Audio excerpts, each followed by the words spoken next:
Record numbers of migrant children are crossing the U.S. southern border. Children are getting released quickly, many ending up getting exploited and illegally working for hundreds of corporations.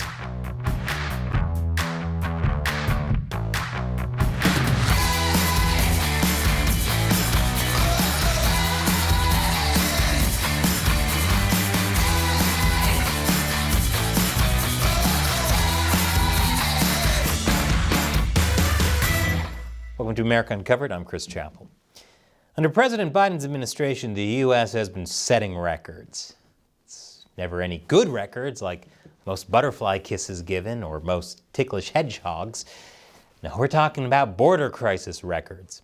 They've been set year after year, and it hasn't let up.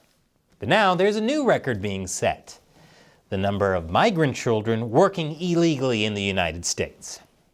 The problem can be directly tied to Biden's border policies. Certainly, Biden isn't the only president to be criticized for his border policies. Previous presidents such as George W. Bush, Barack Obama, and Donald Trump have all gotten flack over their border policies, especially over the use of detention centers. Many people who cross the southern border end up in detention centers while they get their migration applications processed. But as these photos taken during the Obama, Trump, and Biden eras show, conditions in the detention centers aren't that great. Guests are treated better at Super 8 hotels, which is saying something since their continental breakfast consists of the front desk flipping you the bird and telling you to chew on that. The longer migrants stay in detention centers, and the more crowded these facilities get, the worse it looks politically, especially when children are involved. And there are definitely children involved. According to the New York Times, in the last 2 years alone, more than 250,000 children have entered the United States by themselves. That's another border crisis record. Unaccompanied children are mandated by law to be housed by the Department of Health and Human Services, or HHS. But children are crossing the border faster than HHS can process them. Geez, where are all these unaccompanied children coming from? Neverland? Actually, they're mostly from Central America. Nearly half are from Guatemala. Why are they coming to the U.S.? Well, some of them are coming to join parents or other relatives in the U.S., but most are coming to the U.S. to work, so they can send money back to their families in Central America. Why are kids coming to work instead of adults? Because people know that the U.S. will turn adults away at the border, but will let unaccompanied children in. While waiting to be processed, many children find no room in shelters and are forced to be held in crude facilities. It's an optics nightmare, and a humanitarian nightmare too. So what has been the Biden administration's solution? Release as many unaccompanied children into the U.S. as quickly as possible, even if it means cutting corners on migrant sponsorships. So he's just abandoning countless children he's supposed to be responsible for? Are we talking about Joe Biden or Nick Cannon? The groundwork was set for this speed release solution even before Biden took office. That's because of a huge shift in how and why children were crossing the border. Back in 2010, unaccompanied migrant children who came to the U.S. were almost always sponsored by their parents, who were already living in the U.S. But starting in 2014, the number of children dramatically increased, and their circumstances were different. According to one former HHS contractor, the kids almost all have a debt to pay off, and they're super stressed about it. Now, a majority of these children are being sponsored by distant relatives, acquaintances, or even strangers. There's no way that could ever result in abuse. As the numbers at the border have kept climbing, the need for speed has become even greater. So, Secretary of Health and Human Services Xavier Becerra got on the job. Back in 2021, he told Congress that his department would focus on getting children released quickly, but responsibly. There's nothing more important than children. And at HHS, we take very seriously our responsibility to not only provide the right care and health, but to make sure that we pass this child on to a responsible sponsor. Yeah, you can really tell how seriously they take providing the right care and health. After listing all the services he hoped to give to migrant children in custody, Becerra also talked big about how HHS would responsibly release them, although he didn't specify how exactly he would do that. And we're working hard to move responsibly these children in the care of a vetted sponsor. We have to be careful. We want to make sure we put them in the hands of someone who will be responsible. And we also want to make sure that we get them there as quickly as possible.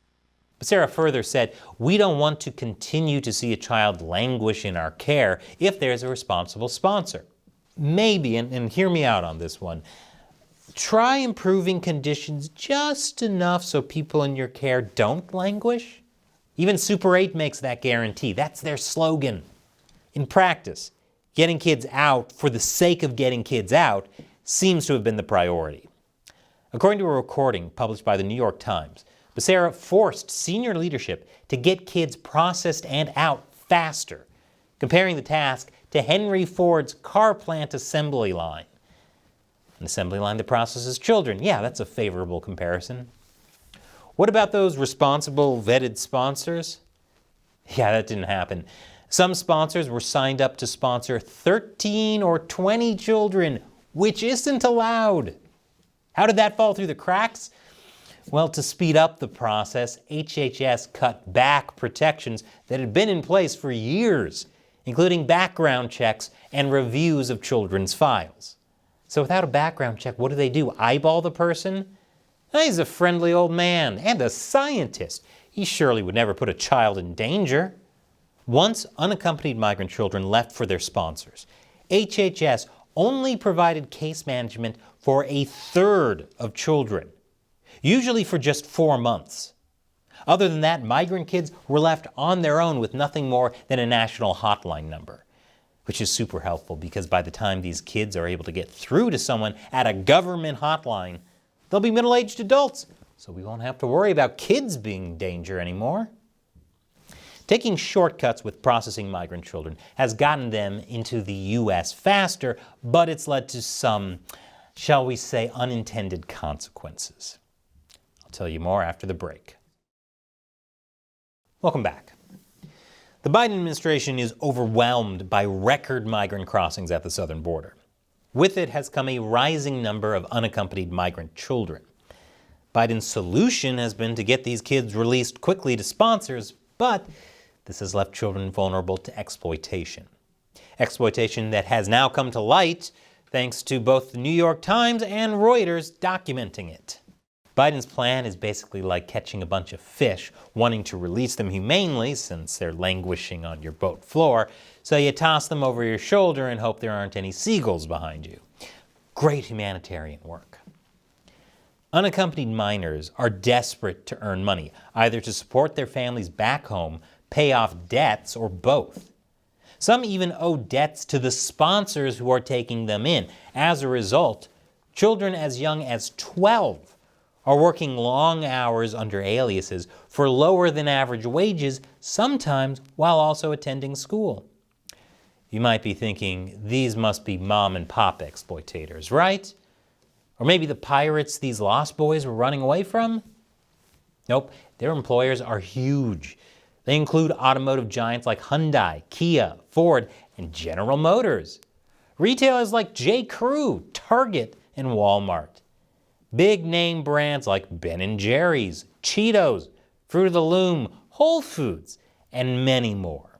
But the corporations aren't directly hiring these children. It's being done through third-party suppliers, staffing agencies, and contractors, which makes it really easy for these corporations to cut off ties with those partners, say they were shocked about the whole child labor thing, and wipe their hands clean. Although I don't know how shocked they can be when their employees' letters of recommendation looked like this. This type of employment is completely illegal, of course, and for good reason. It's illegal in the U.S. for children to work full-time.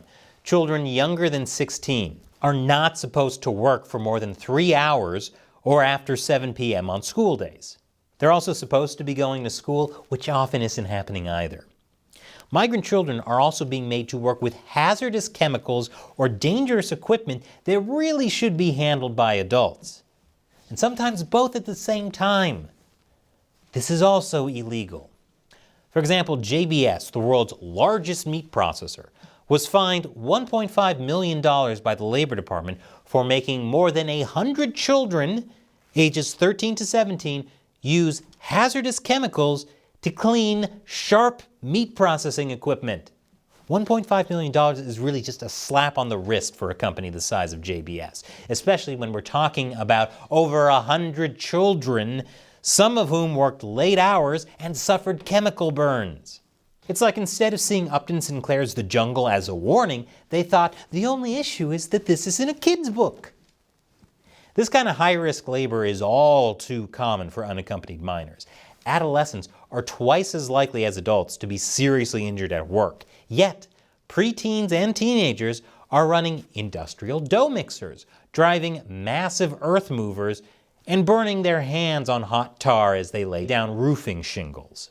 Some have even had their legs torn off in factories and their spines shattered on construction sites. I think it's time for an America Uncovered mental health break. Look, puppies! Wait, these puppies are all under 18. Even the mental health break is using underage employees. Even if they don't get injured, unaccompanied minors are being overworked, with many barely able to stay awake in class, if they're going to school at all while entire communities turn a blind eye. And when companies are found out and caught, many fire the children who in turn simply move on to new jobs under different aliases. I assume at least one of those aliases is Vincent Adult Man.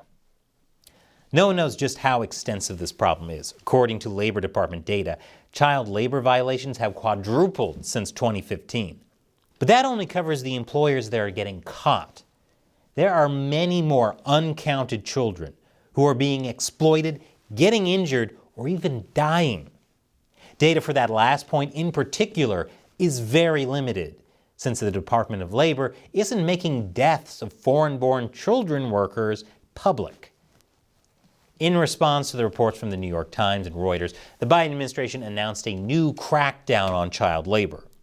This includes improving information sharing between the Department of Labor and HHS, investigating places where child labor violations are most likely to occur, requiring follow-up calls, increasing post-release services, auditing the vetting process for potential sponsors, and more.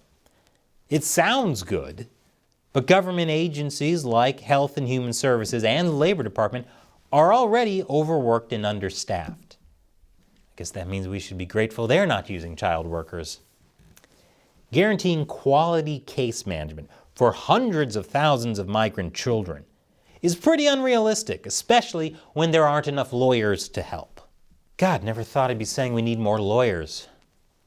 So if staff can't even get less ambitious tasks done well, how can we expect them to do all the additional things that Biden's asking for? Also notably absent from Biden's response is how he's going to address border security. There's no mention of limiting the number of unaccompanied minors getting into the U.S., which means there are a potentially limitless number of minors to exploit. Politically speaking, Biden can't say out loud that children aren't allowed in the U.S., unlike Obama's comments back in 2014. Do not send your children to the borders.